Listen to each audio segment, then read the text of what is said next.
Na ką, šiandien pasikalbėsim, biškį pasimokysim apie conditioning. Angliškai conditioning, lietuviškai padaroma įtaka išoriniais veiksniais. Taigi, kas čia maždaug bus? Ogi bus, tiesiog biškį papaišysiu ant lentos. Turim lentą pasistatę. Taigi, mes paėmam, gimstam ir turim, ir po lėto mes augdami gaunam visas šitas emocijas. Įsivaizduokit, kad va šitas ratas, šitas ovalas yra mūsų visos emocijos. Ir tada, kas būna, kad mes paėmam ir po lėto augdami tiesiog nuo išorinių veiksnių pradedam grupuoti visas šitas emocijas esančias mūsų galvoje į dvi grupės.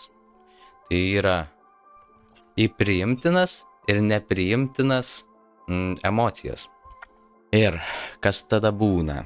Tai vienu žodžiu, čia yra laimė. Ne? Čia yra laimė, čia yra nelaimė. Čia yra pyktis, čia yra, nerimas, čia yra, kas dar gali būti, kas dar būna priimtina žmonėse, ramumas, nežinau net. Na jo, ir vienu žodžiu mes turim visas šitas emocijas. Aš kadangi daug dabar kol kas nesugalvojau, tai patys įsivardinkit, kas čia dar eina į jūsų perspektyvą. Tai jo, ir mes tiesiog jas suskirstom į dvi grupės ir tada kas būna, tai mes paėmam ir sakom, kad va šitos emocijos yra nepakankamos, jos yra geros, jos yra blogos, o šitos emocijos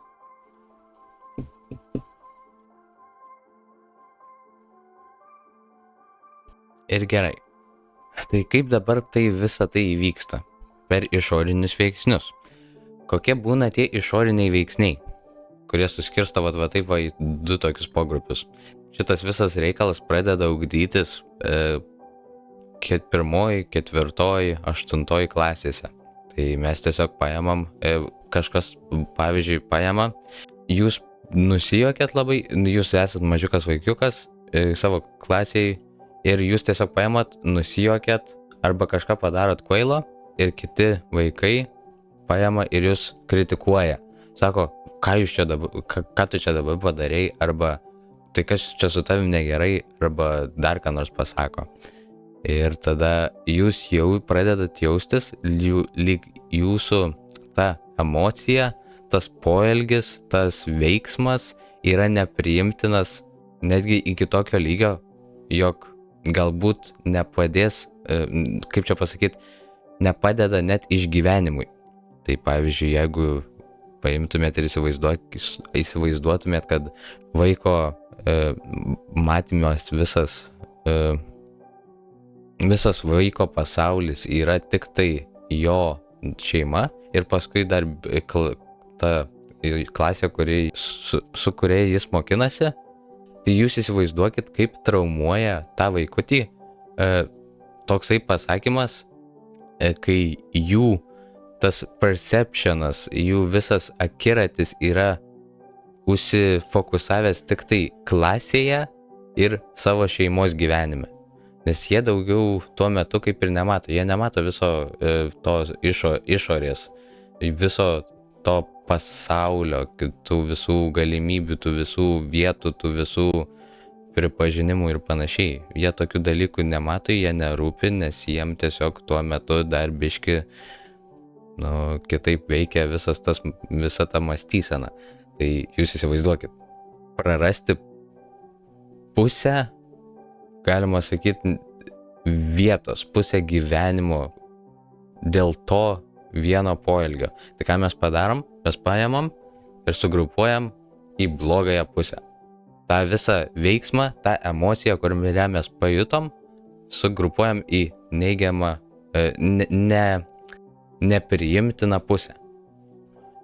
Ir tada, kai žmogus biški užauga, pavyzdžiui, pasakykim, jau būna koksai 12-okas, jau biški vyresnis, gal 25 metų, tai kas žiauriausia, kad šitie mąstymai ir šita siena būna tokia stipri, jog suaugęs būna, jog neprasilaužia pro šią sieną ir vis tiek turi susiformavęs tokią sieną. Tų gerųjų savo savybių ir blogųjų. Kas svarbiausia suprasti šiuo metu, jog jūsų visos šitos savybės yra geros, jos padeda jums. Emocijos ir visi jūsų poelgiai bando jum padėti. Tai pavyzdžiui, nerimas tiesiog biški galima taip paprastai apibendrinant, tai tiesiog nerimas jum sako, kad jum reikėtų biški pagalvoti į priekį. Šiaip tai jo, nerimas, anxiety yra toksai, šiaip tai labiausiai populiarus dalykas, nepriimtinos emocijos. Tai tas iš tikrųjų yra labai svarbu suprasti, ar jūs turite tokį dalyką ir ar jūs su tuom dirbat. Ojajaj. Matau, kad daug editinimo laukia, nes šiaip tai žiauriai mes apinuos šiuo metu, bet ką padarysi, mokinimasis ir yra toks dalykas. Klausimų? Ai. Jo, galit palikti komentaruose. Kai jau gaunat supratimą, kaip visa šitai veikia, jūs turit bandyti po lėto šalinti šitą sieną. Nes jūs turit suprasti, kad kiekviena emocija, kiekvienas jūsų padarytas žingsnis yra geriausias tuo momentu, kurį jūs galėjot padaryti. Tai pavyzdžiui, netgi šitos sienos padarimas buvo tuo metu geriausias poelgis, kaip jūsų galva, kaip jūs galėjot sugalvoti tuo metu.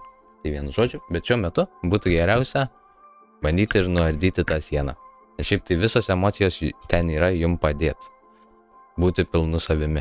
Dažniausiai, kas būna, tai kai mes gaunam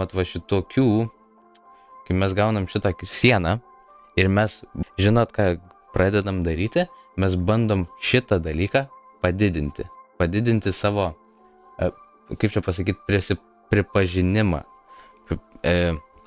padidinti savo tokį jausmą, jog jūs esat pakankami.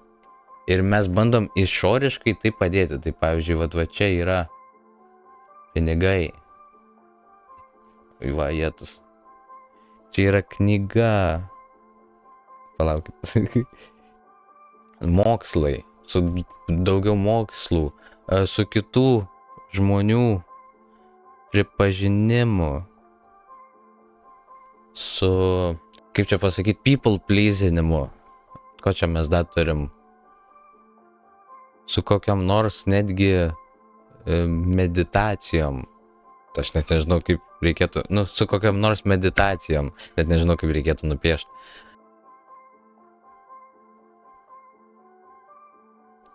Su kokia nors tobula forma.